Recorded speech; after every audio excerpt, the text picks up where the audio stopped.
जय श्री गणेश। आप सभी को मेरी फैमिली और मेरी तरफ से आप सभी को शुभकामनाएं श्री गणेश चतुर्थी की।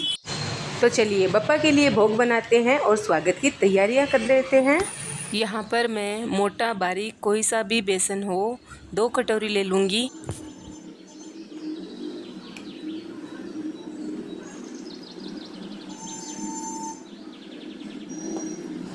हो सके तो आप इसको छान कर ही बनाएं सारी चीज़ें। तो मैं जब डब्बा भरती हूँ ना तब छान कर ही भरती हूँ, इसलिए मुझे छानने की छलनी से छानने की ज़रूरत नहीं है।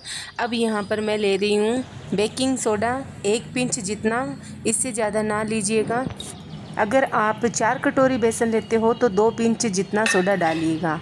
तो अब यहाँ पर मैं देसी घी डाल रही हूँ 1 चम्मच।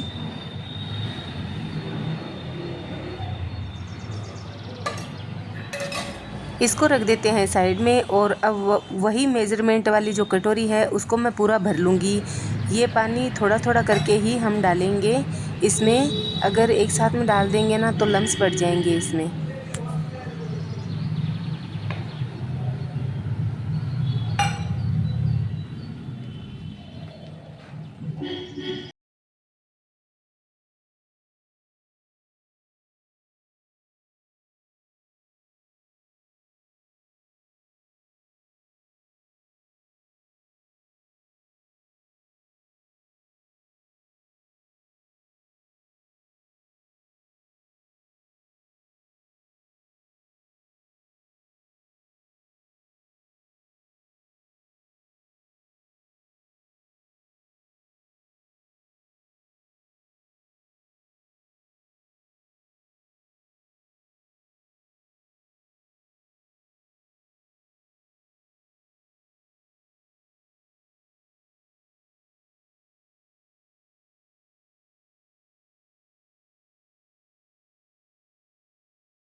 अभी हमारा बेसन का घोल थोड़ा सा थिक था तो मैंने इसमें थोड़ा पानी और डाला है। और अब इसको अच्छे से फेंट लेते हैं। जब ये क्रीमी हो जाएगा ना तो अपन को खुद को ही मालूम पड़ जाएगा और ये हल्का होता जाता है। जैसे इस तरह से करेंगे ना तो धीरे धीरे थोड़ा थोड़ा हल्का होता जाता है ये। तो बस अब इसको इस तरह से ही करना है। जब आप ऊपर उठाओ और एकदम एक तार बन जाए और अच्छा सा घोल दिखने लग जाए क्रीमी टाइप का, तब हम इसको साइड में रख देते हैं। और यहाँ पर मैं जला दूँगी, गैस चढ़ा दूँगी कढ़ाई और इसमें डाल दूँगी घी।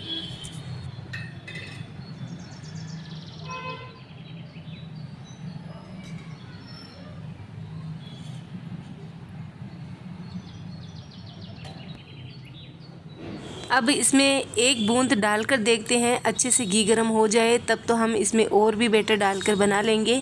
और ये जब बूंद ऊपर आ जाए तो हमारा ये घी अच्छे से गर्म हो चुका है। अब मैं गैस की फ्लेम को कम कर दूंगी और एक जो बूंद डाली है उसको निकालेंगे बाहर।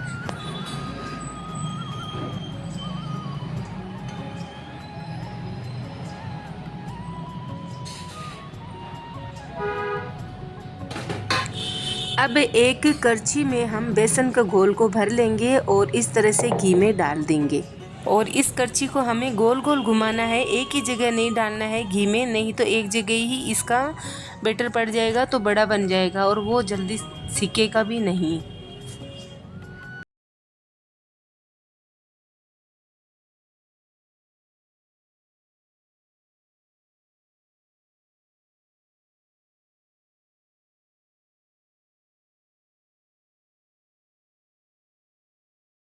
ये कच्चे रह जाएंगे। तो मैं धीमी आंच में इसको अलटते पलटते अच्छे से सेक लूँगी।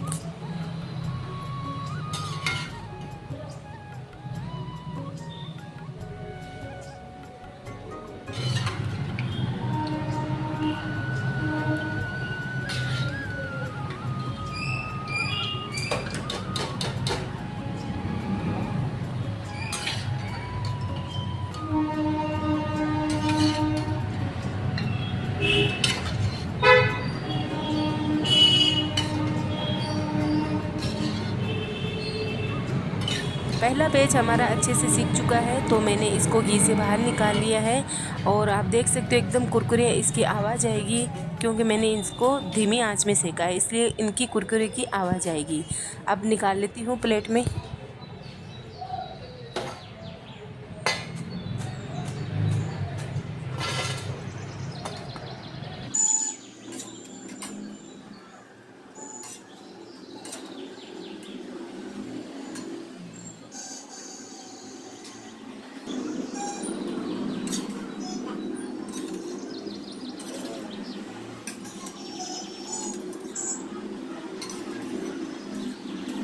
इस तरह से मैंने दूसरा बैच भी निकाल लिया है, और इसी तरह से सारे जितना भी मैंने घोल बनाया है ना, उसका मैं निकाल लूँगी।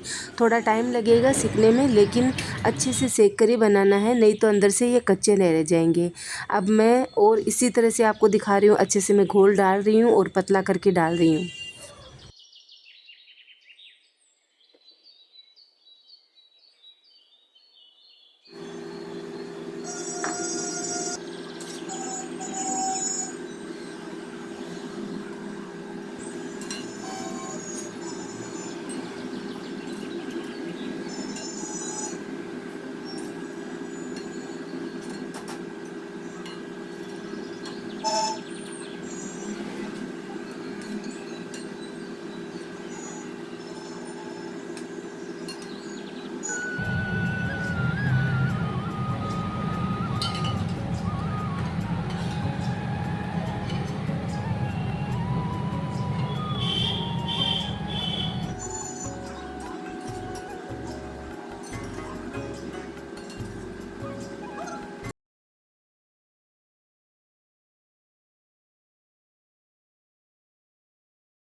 तो ये सभी ठंडे हो चुके हैं। अब मिक्सर में मैं इनको पल्स मोड पर पीसूँगी, और मारवाड़ी में बोले तो इनको आपको 1-1, 2-2 सेकंड रुक रुक कर चलाना होगा। ज़्यादा टाइम नहीं लगेगा आपको, इनको आधा मिनट में ही आप रुक रुक के चलाओगे ना, तो अच्छे से ये दरदरा पिस जाएगा।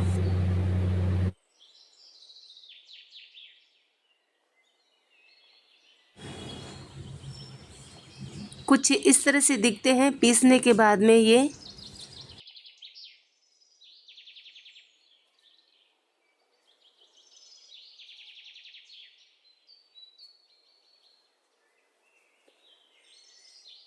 इनको मैंने निकाल लिया है मिक्सर जार से, और अब सभी हम इसी तरह से पीस लेंगे दरदरा।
चीनी अच्छे से घुल चुकी है और ये थोड़ी सी गाढ़ी भी बन चुकी है, लेकिन एक तार की चाशनी नहीं बनी है। तो हमने अब मिक्सर में जो पीसा था ना वो डाल दिया है।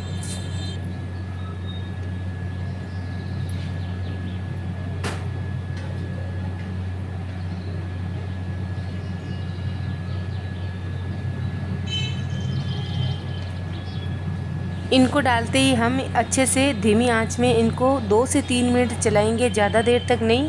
हो सके तो गैस को आप बंद ही कर दो चाहे तो, लेकिन थोड़ा सा मैं चालू रख रही हूँ क्योंकि हमने इसकी चाशनी तो नहीं बनाई, लेकिन अच्छे से ये चाशनी टाइप से हो जाए उस हिसाब से मैंने इनको चलाते हुए 2 से 3 मिनट अच्छे से सेक लिया है।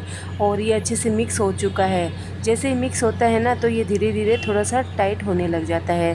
तो टाइट होने से पहले ही हम क्या करेंगे ना, थाली में घी लगा देंगे और इसको निकाल देंगे। और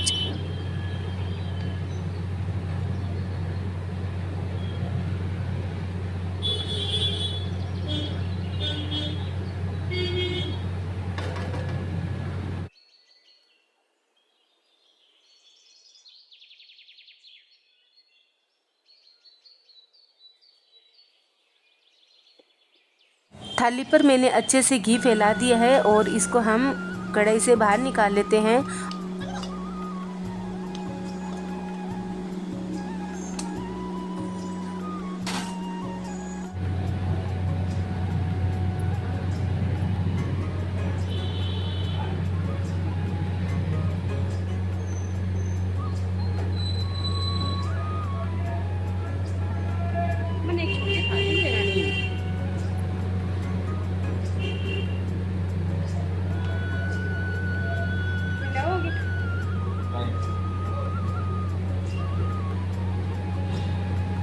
पाक को मैंने थाली में अच्छे से फैला दिया है और फैलाने के बाद में इसके ऊपर मैं वर्क लगा दूंगी। मेरे पास पहले से ही पड़ा था, हमारे घर पर कोई फंक्शन था तब ये लाया हुआ था हलवाई का, तो ये पड़ा था तो मैंने लगा दिया। वैसे मैं किसी भी मिठाई में कम ही लगाती हूँ, घर पे जो बनाती हूँ मिठाई उस पर नहीं लगाते हम, लेकिन ये दिखने में थोड़ा सा अच्छा लगे इसलिए मैंने लगा दिया है।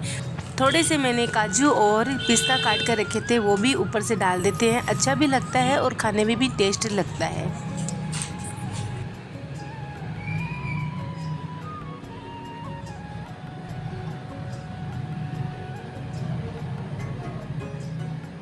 अब इसको 3 घंटे के लिए छोड़ देती हूँ मैं, और 3 घंटे हो चुके हैं।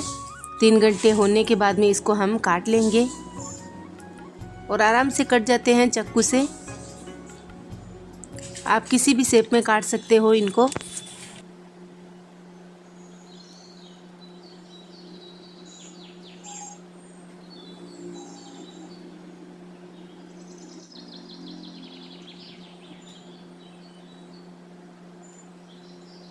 मोती पाक की चक्की बनकर तैयार है और मेरे पास थोड़ा टाइम कम था इसलिए मैंने 3 घंटे ही इसको रखा है, वरना 4 से 5 घंटे रखे ना तो एकदम टाइट हो जाता है, अच्छा हो जाता है। लेकिन मुझे जल्दी भोग लगाना था इसलिए मैंने इनको निकाल लिया है। और निकालने के बाद में कुछ इस तरह से हमारे पीस बने हैं।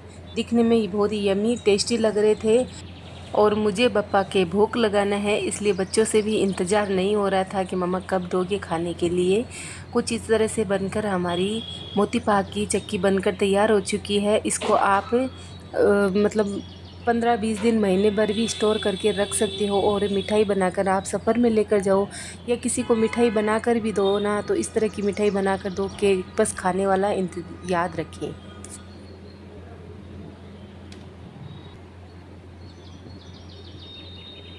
तोड़ने के बाद में कुछ इस तरह से जूसी लग रही थी और खाने में इतनी यमी इतनी टेस्टी लग रही थी, मैं क्या ही बताऊँ। एक बार ज़रूर से आप ट्राई करना। अपन अच्छी शुद्ध बप्पा के लिए घर पर ही मिठाई बनाकर तैयार कर दे तो बप्पा भी खुश और परिवार फैमिली में सभी खुश। अब कुछ मुझे लड्डू बनाते थे बप्पा के लिए, तो मैंने लड्डू भी बना दिए। इन्हीं के लड्डू भी बन जाते हैं। इनको जब 2-3 घंटा सुखा देते हैं ना तब लड्डू बन जाते हैं आराम से। इनको कोई दिक्कत नहीं आती है लड्डू बनने में।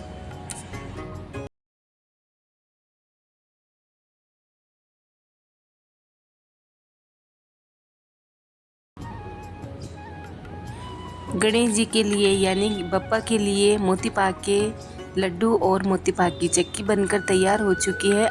अगर आपको मोती पाक की रेसिपी और बनाया गया वीडियो पसंद आए तो आप ज़रूर से गणपति बप्पा मोरिये बोल दीजिएगा। मिलते हैं अगली वीडियो में।